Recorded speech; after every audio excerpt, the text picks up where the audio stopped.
Shalom saudara-saudara yang dikasihi oleh Tuhan Yesus Kristus. Kita sungguh bersyukur untuk anugerah Tuhan yang memberikan kita kesempatan hari ini untuk belajar firman-Nya. Oleh karena itu marilah meminta pertolongan di dalam doa sebelum kita melihat lebih dalam firman Tuhan. Bapa di dalam surga, kami sungguh bersyukur untuk kasih setia-Mu, pertolongan dan anugerah-Mu yang kami terima setiap hari.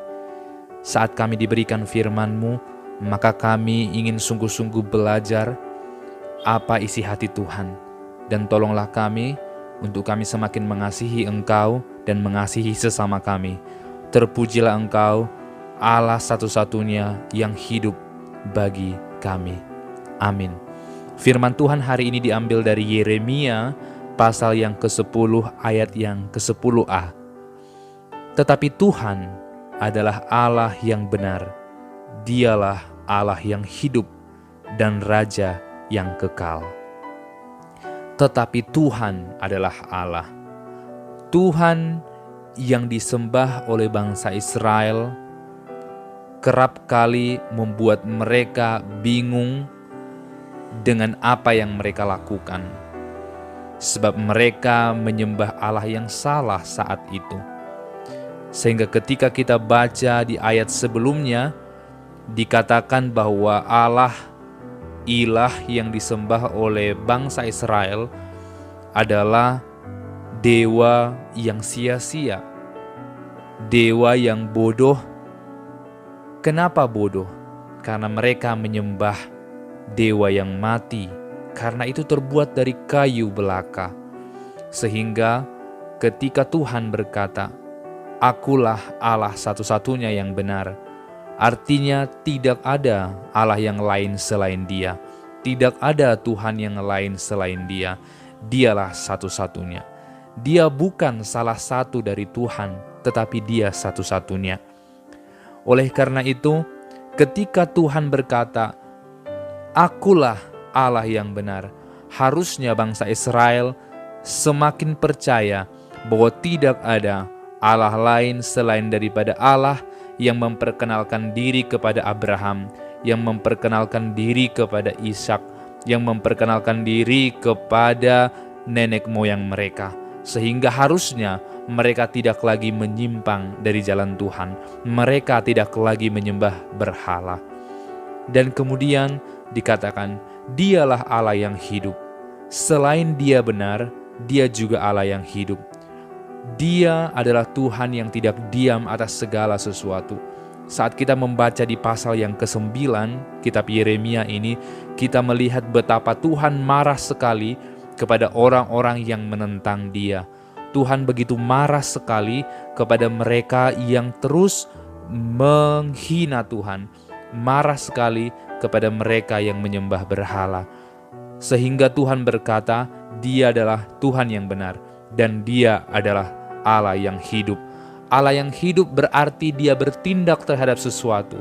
Allah yang aktif, Allah yang hidup memberikan segala sesuatu kepada umat yang dicintainya.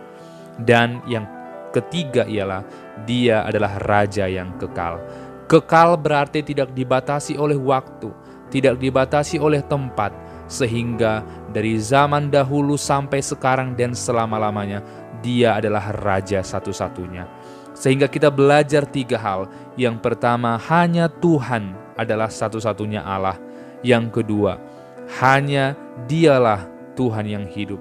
Dan yang ketiga, Dia adalah Raja yang kekal. Tetapi kita tidak bisa memahami ini semua jika kita tidak melihat bagaimana Tuhan memperkenalkan dirinya dalam kitab Perjanjian Baru. Ketika kita membaca Yohanes pasal yang pertama, maka kita akan melihat bahwa sesungguhnya Tuhan yang dimaksudkan oleh Yeremia telah dinyatakan oleh Yesus Kristus. Yesus adalah wujud dari Allah yang mungkin belum dikenal penuh oleh bangsa Israel zaman itu. Yesus Kristus adalah wujud dari Tuhan yang sejati. Yesus Kristus adalah wujud dari Tuhan yang hidup. Dan Yesus Kristus adalah wujud dari Raja yang kekal. Sehingga ketika kita bertanya, siapakah Tuhan yang benar? Maka jawabannya ialah Yesus Kristus. Siapakah Tuhan yang hidup? Jawabannya Yesus Kristus. Siapakah Raja yang kekal? Jawabannya adalah Yesus Kristus. Sehingga hanya Yesuslah satu-satunya Tuhan yang telah menyatakan diri sejak permulaan zaman, yang menyatakan diri dari perjanjian lama, menyatakan diri sekarang, dan menyatakan diri kelak sampai kekekalan. Kita bersyukur kepada Yesus yang adalah Allah yang hidup, yang tidak pernah meninggalkan kita umatnya. Sekalipun kita membaca di ayat yang sebelumnya, begitu marahnya Tuhan terhadap dosa, tetapi di dalam Yesus Kristus, Tuhan kemarahannya telah surut, kemarahannya telah redam, sehingga Tuhan yang penuh kasih sekarang datang menghampiri kita. Amarah Tuhan tidak lagi ditimpakan kepada kita, karena semua telah ditanggung oleh Yesus Kristus. Oleh karena itu teruslah percaya kepada pengorbanannya. Dialah Tuhan satu-satunya, dialah Raja yang kekal, dan dialah Raja dan Tuhan yang hidup. Maka saat kita percaya dia hidup, maka teruslah memandang kepada dia, karena dia tidak akan pernah meninggalkan kita. Dia telah menghidupkan kita, mendampingi kita, dan hidup bersama dengan kita. Apapun yang menjadi keraguanmu saat ini, apapun yang menjadi bebanmu saat ini, pandanglah kepada Yesus. Dia adalah Raja yang kekal, yang terus bersama dengan kamu. Terpujilah namanya kekal selamanya. Amin. Bapa di dalam surga, kami sungguh meyakini bahwa Engkau telah menyatakan diri dari perjanjian lama sampai perjanjian baru, dari zaman dahulu kala sekarang hingga selamanya. Engkau tidak pernah meninggalkan kami, karena Engkau adalah Tuhan yang benar, Allah yang kekal, dan Tuhan yang hidup. Terpujilah namamu dalam nama Yesus.